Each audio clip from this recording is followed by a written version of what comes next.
Hello everyone, welcome back to All of Fabric 5 for me, Kimbles. Bored of my shenanigans, I guess. In between episodes, I didn't do much. As you can see, not a single thing has changed down here in our create setup. However, I did go down and start a bit of strip mining in order for us to grab a bunch of zinc. And I'm not going to lie, it was surprisingly easy with our steam mining drill. Like, so easy. Yeah, and that's going to help us get access to brass without having to go to the nether. But more on that in a little bit. I also sought out a few of the archaeological dig sites and dusted them off. And this is what we have to show for it. Not much in terms of armor, but you know, the emeralds are nice. I'm not going to complain. It's kind of the only useful thing, which is a shame. All that damn shaking of the mouse, I swear, has given me RSI. I had to take a break for a while. Actually, I finally realized what they meant in the description. While brushing, you should move your cursor. The more oxidized your brush is, the faster the block breaks, so move quickly. So I think what this is saying is it's your brush that gets oxidized or oxidated, and the more oxidized your brush is, the better the loot. That seems to be what I can glean from that. So I'm not going to rule out going back to them in the future, because maybe there is better loot to be had. I also headed out to a destroyed nether portal to pick up some netherrack, so we can get this block lit on fire down here. But then I realized, or like someone told me, you can actually just do it with campfires. So let's just grab some blocks. We should be able to make ourselves a campfire. And I'm hoping this thing doesn't go out in the rain. In between episodes, I also updated the pack, which now includes this... Oh, rude. Which now includes this Gadgets Against Grind mod and basically time in a bottle. So we're going to get that today. It's got a few other things too, like this thing here teleports you back home. It's pretty cheap to make, so that's nice. No solicitor sign keeps away pesky intruders. And yeah, there's also similar things you can apply to stop mobs from spawning near you, which could be pretty handy, especially as we don't have any kind of protection in this area. All right, let's get into making brass. Okay, so we need to get to crushing wheels, which require us to go through brass. We'll need 21 of these. So really, we don't need a lot of brass at all. We're going to skip this stage, going through the blaze burner, and we'll just do it the old-fashioned way. We'll get ourselves the zinc, and with our hammer here, we'll make... and double that for copper. And with these dusts combined, we can make brass. We'll get that cooking up. While that's doing its thing, let's head down here. Grab all our leather. When I was in the mines, I bought some of this blaze powder from our friend, the little goblin, or whatever his name is. I knew I had one. Oh, that was lucky. Now we have a temporal pouch, which contains 3 seconds worth of time. Not really sure how this works, so I think we can speed this thing up. Probably a shift click. We've got time in this. Contains 30 seconds worth. Shift and click. Time remaining. Oh, so that gives it 30 seconds. This is back down to 12. So it probably works in increments of 30 or 32. So this thing's going twice as quick. That's pretty cool. Let's pause production for now. We'll give it a few minutes, come back, see how fast we can get that running. Okay, so we have our brass. Right click. Brass ingot. To use a brass ingot, you... Perhaps stripped mangrove isn't on the list. That's all I've got though. Okay, let's get ourselves some botany pots. Like so.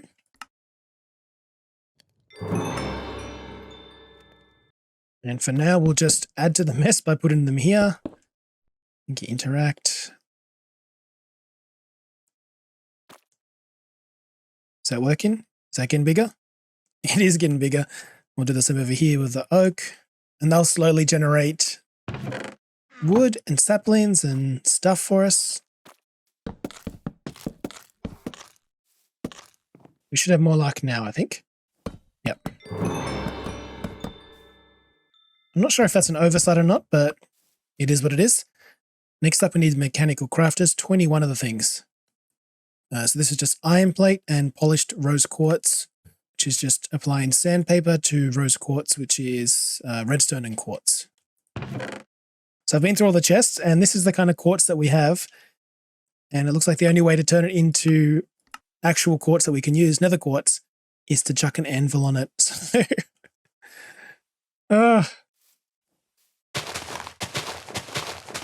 So let's do that then. Let's get rid of that and leave some of that on the ground.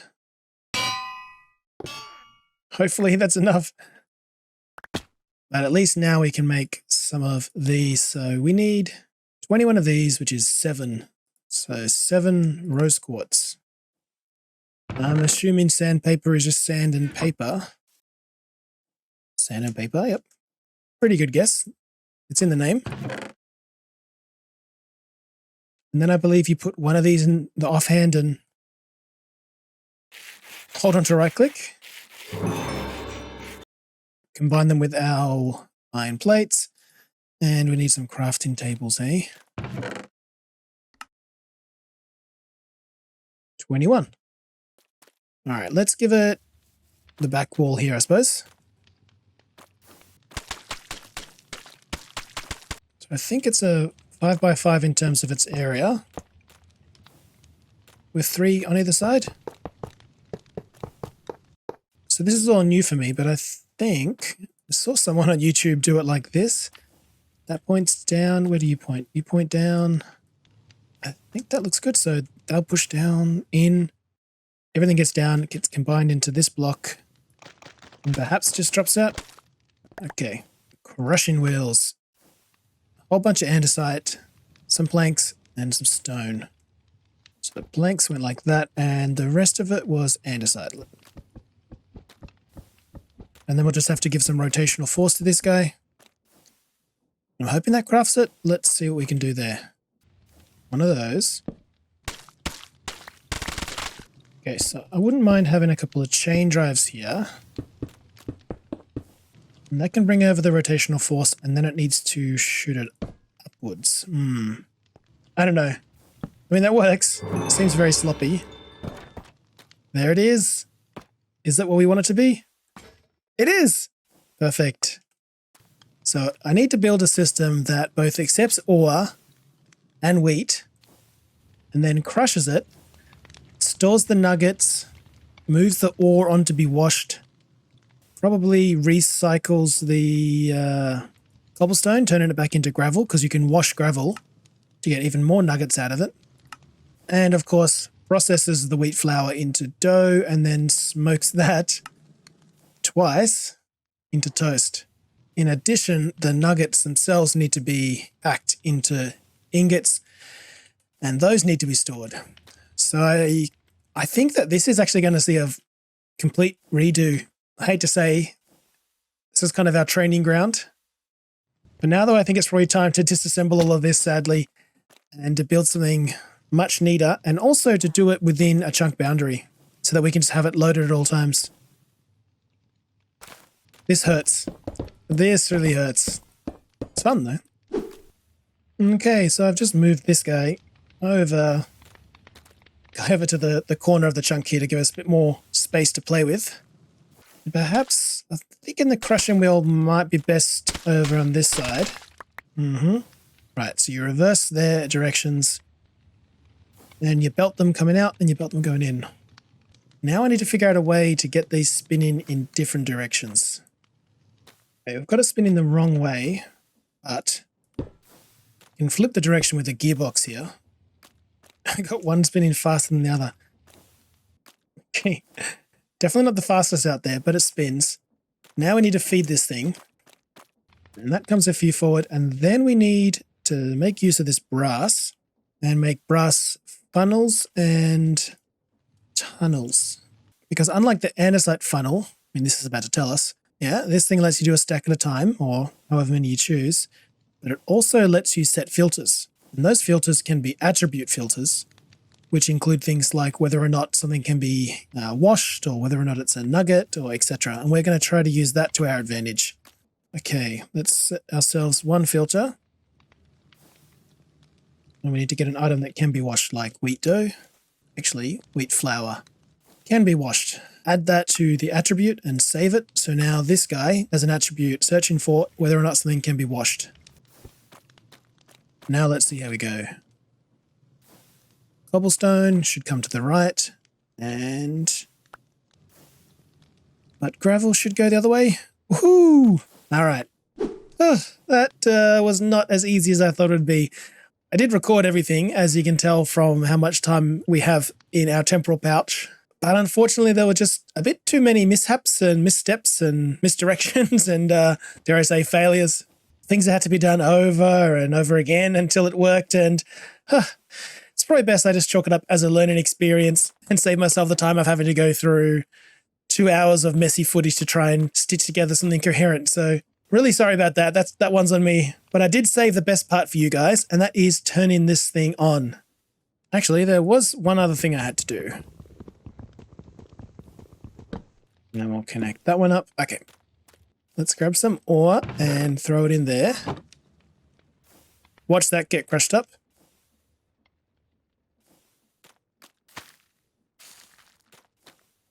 Oh. It would definitely help if I stuck on actual harvesters. Perhaps I need to glue these. Not quite sure how that works, but hopefully that's it. And we'll fire that back up. Okay. So let's just go through this. We got the harvesters here collecting wheat when it's ready. It gets harvested. It gets deposited. It joins the belt. If it's a seed, it gets, as we're about to see, gets taken by a chute underneath here. And at the moment, that's just going into storage. I'll sort out some proper storage there later on. We'll give it some iron to crush. So joining the wheat in its destiny to be crushed is whatever ore we put in this chest. And then it goes through a series of kind of filters to tell it which direction to go off in. It's pretty simple. There's just basically a number of checks along the way that tell it to, if it should go left or right or straight. And that sends it to a different part of the production line. So firstly, we have down here, we have a filter. This one asks it, can the item be smoked? No. This one asks it, can the item be washed? If it can, it goes up there, as we saw the iron just do. And if it can't, it gets deposited back up here and go into storage. All right, and then things go up here. They go through our little washing filtration system. They slowly fall through the string, getting washed by this fan here with a bit of water. The string's kind of redundant. I've got a filter here anyway. I think it asks whether or not it can be washed. And if it can't be washed, it drops down. So as we see there, we got some nuggets coming down. These filters ask, I think basically, is it a nugget? If it's a nugget, it goes and gets stamped.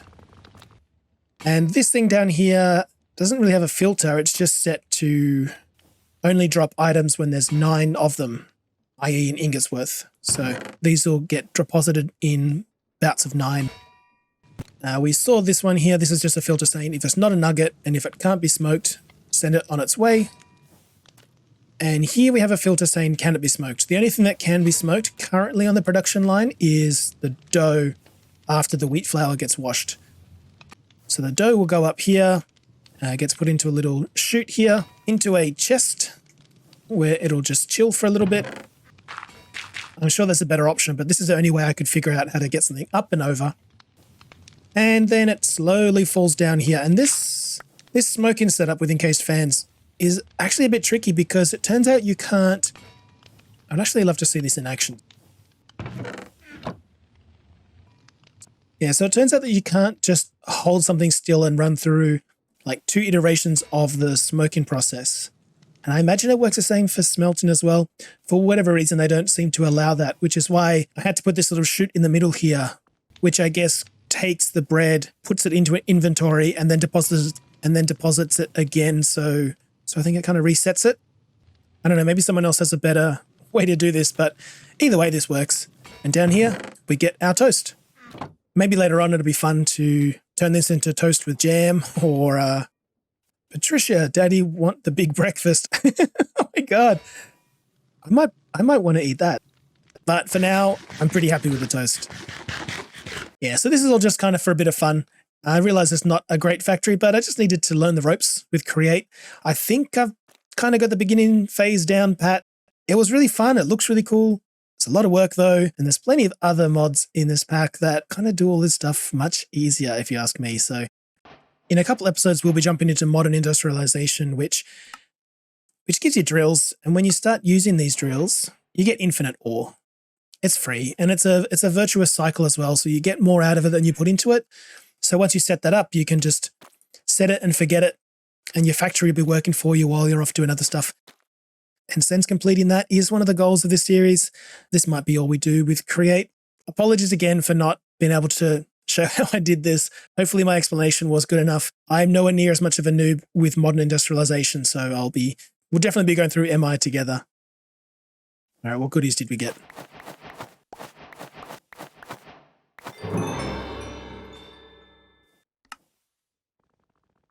I got a hex wand?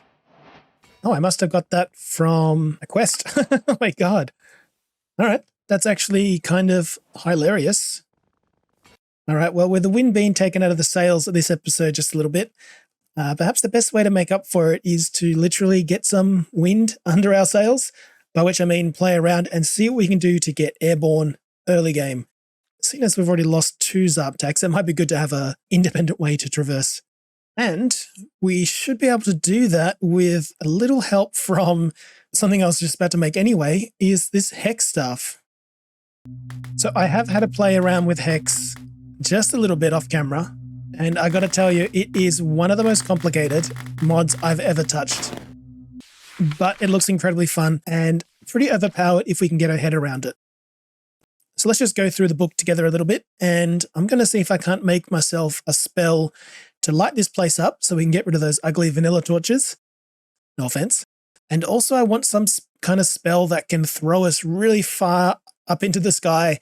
Not quite creative flight, but something like a giant boost to our jumps. That way we can jump up and use our glider here to fly around the terrain with ease.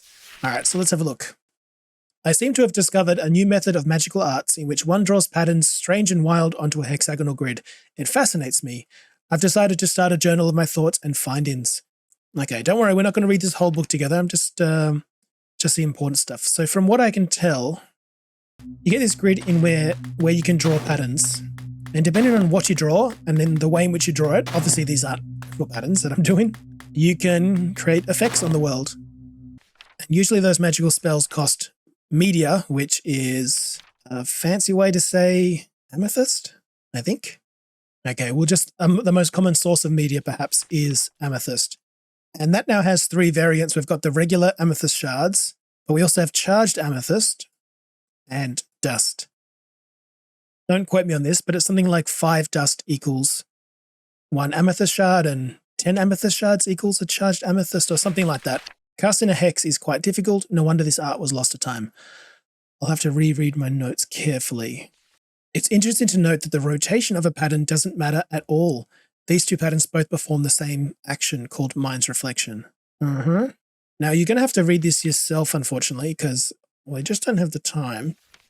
But there are things like basic patterns. Mind's Reflection. Doing this will add yourself, the caster, to the stack. So we'll do that little diamond shape. Kmbles. See up here in the corner? Now we have kmbles on the stack. And you can escape out of there and it kind of saves what you're doing. Doing this smaller triangle in that counterclockwise direction will transform the entity that's on the stack, in this case me, and give its position. So I'm on the stack. Now we want to find out my position. Yeah, that's about right. Same as over here, ignoring the decimal points. So doing Mind's Reflection, then Compass's Purification, adds your location to the stack. Aliday's Purification transforms an entity on the stack into the direction it's looking at as a unit vector. So instead of the position you're at, this one adds the direction you're looking in. I think you guys kind of get the point, right? These are different spells you do to manipulate the information on the stack. But something like Archer's Distillation requires 2 vectors in the stack, and it combines them into 1. These 2 vectors, one needs to be a position, like our position, which is currently on the stack, and then the second vector would be a direction. And then you do Archer's Distillation, and then that tells you what block you're looking at. So this is the answer to the question of, if I stood at a position and looked in the direction, what block would I be looking at? So let's stand here and look at the anvil. So first of all, we do Mind's Reflection to get ourselves on the stack. Compass Purification to get our coordinates. So now we have the first vector, a position of where I'm standing at. The second vector we want to get is the one of us looking at another block. So again, it's us. Is it just a look? And then we combine these to find out what we're looking at. So is 16, 18, 478. Okay, apparently I was looking at this block here. Okay, so let's do that again. Mind's reflection. Is it? Mind's reflection, compass purification, mind's reflection. You can do it like that, but I've seen other people do it like this, and I like how compact that is. Remember, it doesn't really matter which direction you do it in. So let's do it like this instead. I like that 7. It's much easier to remember. So that's telling us what we're looking at. And then we do this guy to waste not. What's my achievement for there? Waste a large amount of media when casting a hex. I'm not in creative anymore. That actually cost media, didn't it? Yep. And we don't have any amethyst really stored away. I've got a little bit, but for this to work, we're going to have a farm of amethyst. And I believe I already found one kind of down there in that direction while I was mining. So I think what I'll do is I'll quickly craft up a diamond pickaxe. We'll get a temporary little enchant station set up somewhere, and I'll try and get fortune on it.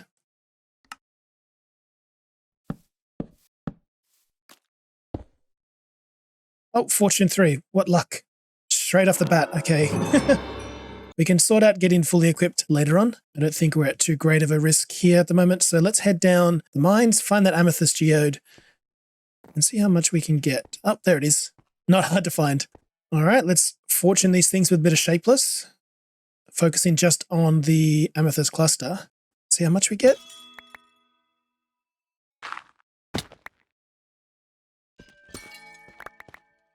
Hopefully a healthy amount. Oh boy. Okay. Definitely a healthy amount. Back to hexing. All right. So in addition to grabbing the vector position of what you're looking at, you can also use Architect's Distillation to give you the side of the block you're looking at. So what we're doing is we're going to build a spell that places a light source down. But currently this guy, all it gives us is my location, my look vector. Tell me the name of the block that I'm looking at. That'll just give us the actual block inside there. Or in this case, I think it was that block. You can't put a torch inside a block. What we want to do is also take into account the side of the block we're looking at, in this case, the top. And that's what Architect's Distillation does. It looks like the same spell, but as you can see, this one goes anti-clockwise, and this one comes and goes clockwise. Okay, and then there's this third one here, which we'll get to in a little bit. I think you get the point, right? It's a bit of a tricky system. Then you have add 2 numbers together. You can add 2 numbers or 2 vectors. You can subtract, divide, multiply, and the list goes on. And yeah, there's a whole bunch of things down here that you can do to manipulate what's on the stack. So it really gets pretty complicated. But some spells that we're interested in are some basic ones. Explosion. So this costs a negligible amount of power at power 0, but adds 3 blah, blah, blah. So you need to give it a vector. I guess that would be something like a location of a block. Then you need to give it a number, which would be the size of the explosion, with 10 being the max. And then you draw this kind of nuclear pattern. I don't really want to destroy the landscape too much, so let's head down to the mines to try this one out. So let's reset this, and we'll start from the beginning. So my position, where I'm looking, the block I'm looking at, the number. Let's just get a number like 1 or 2 or 5. Okay. Numbers were, start here, you go clockwise. What, that's 10. We'll go 5. And then we'll cast Explosion. It starts by going right. Right, up, down. Let's hope this works. Okay, that's this pretty small explosion. That was fun. Let's try it with something bigger now. And let's trust the fact that it's not supposed to hurt us. Right? Give me a number, make it 10. And then make an explosion. Cute. That's pretty fun. Fire Impulse, which is like a propel yourself or propel something else. We'll get back to this one. Make a musical note, I guess. Then you can break or place blocks. Place water or destroy it. Conjure block, conjure light. Bone meal something. Grow an edified tree. Let's do light first. Conjure a magical light. So it's bam, bam, bam, bam. All right, let's put it all away except for a stack so we can keep note of how much things are costing us. Let's put a light in right here in this block. Me, the direction in which I'm looking, the block that I'm looking at. Now, if we were to put a light source here, we would expect it to fail because that would be a light inside the block, which isn't what we want. Right, left, left, hard right. Expected someone to place block, but couldn't. Got mud instead. Let's try that again. Remember, it said this gives you the block you're looking at if you go anti-clockwise, but if you go clockwise, it gives you the face of the block you're looking at. But I don't think it's given us a face of this block. It's just given us a vector saying top of the block, right? So I also expect this to fail. Yeah, out of range. So I think, if I recall correctly, that's when you need to add things together. And really, I owe a lot to KirinDave here, who kind of explains this process on his YouTube channel. Let's instead do two vectors, one being the block, and then the other one being the side of the block, and we'll add them together. The block, and then my look vector again, but this time the side of the block. So remember, it's X, Y, Z. So X and Z are 0, so it's neither of those sides, but it's 1 on the Y. If it was -1, it would be the bottom of the block. Now we want to add these two together without addition here, and that gives us, maybe that's what the 0.5s are, I'm not sure, but that gives us the top of this block. Now if we do our light, I love it. That's so gorgeous. You can't interact with it. You can walk right through. But if you don't like it, you just give it a little pop. And really, it costs a negligible amount of the dust. Remember, we have a whole bunch of the stuff here. So that was our first cool spell. Let's see what else we can do here. What we want to get now is a trinket. Let's see what the book says about these.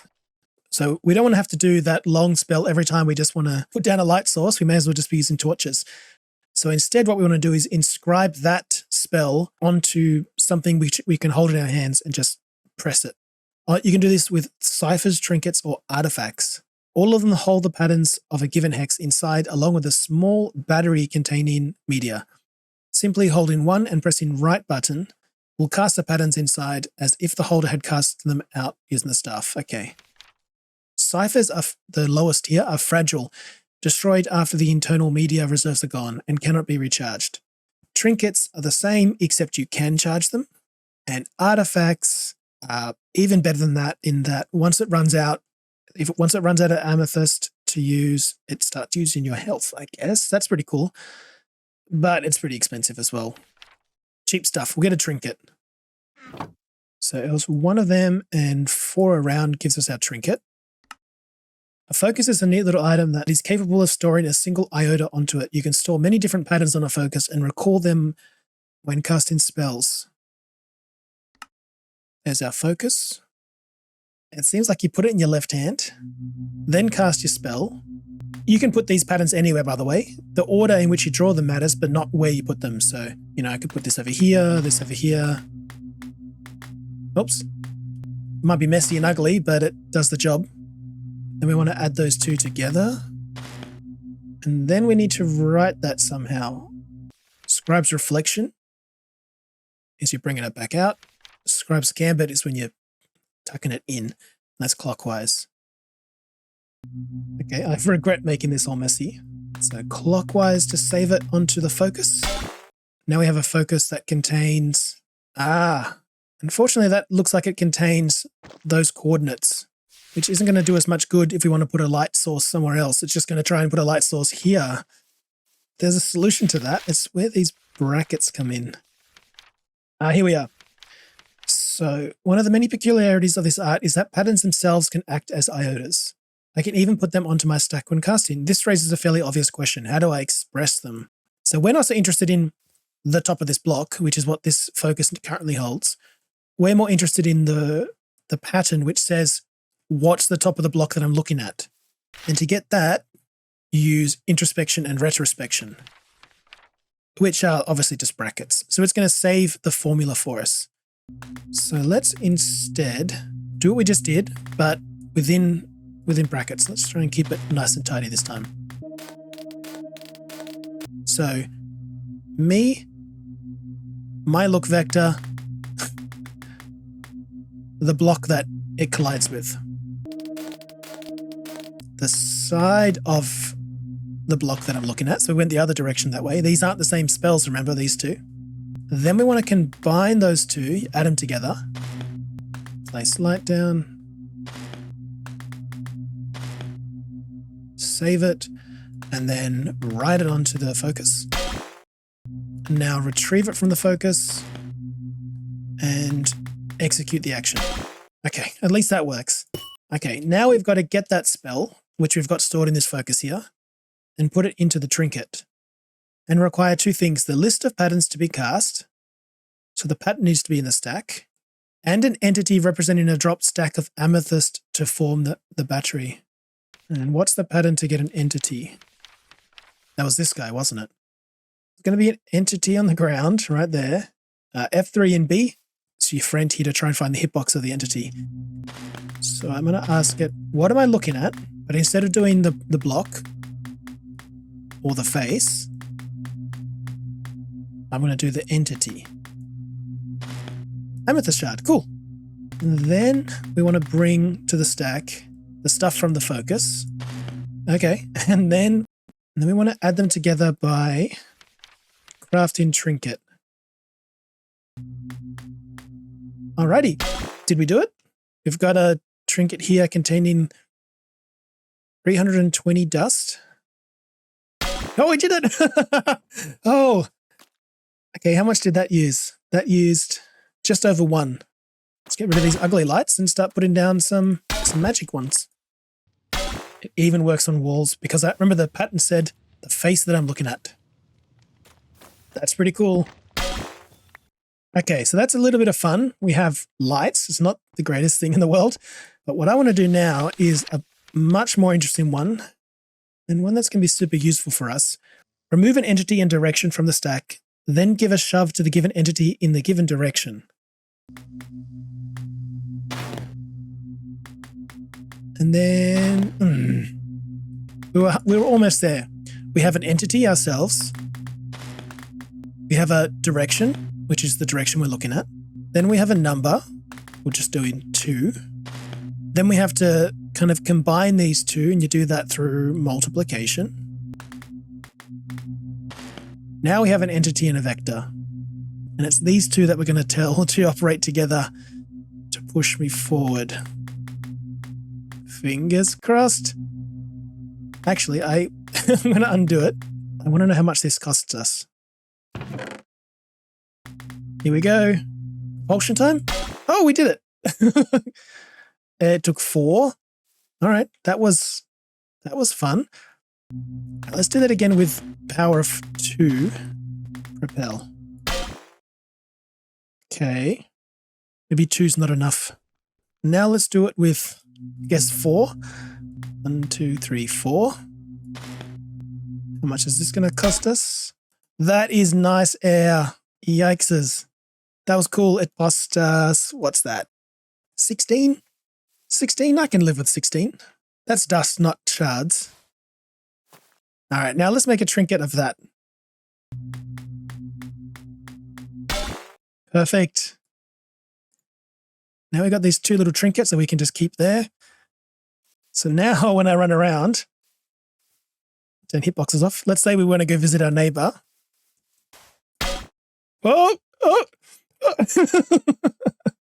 Wow, that almost ended badly. How long until I kill myself with this, eh?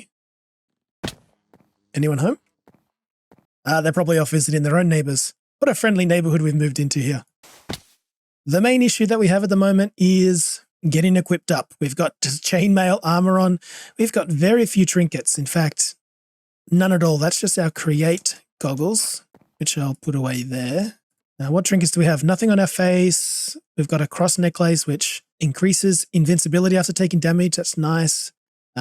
Grants immunity to knockback. I don't really care too much about that. And this increases our attack speed. Pretty basic. So something we really want to look at is finding some of these things, because unfortunately you can't create any of the trinkets from doodads. Grants night vision. That won't be very nice. We want these things, but you can only get them from chests in a simple dungeon. Bastion treasure, ruin portals, shipwrecks, artifacts. Yeah, strongholds. And the other one is artifacts. Same kind of thing. Our beloved night vision goggles, underwater breathing. Like, those things are amazing. We want them. And I just don't think I've picked up any so far, which is a huge bummer because I want them. So we need to go out looting, I think. We've got our little jump city and glidey. Jump city and glider will help us get around.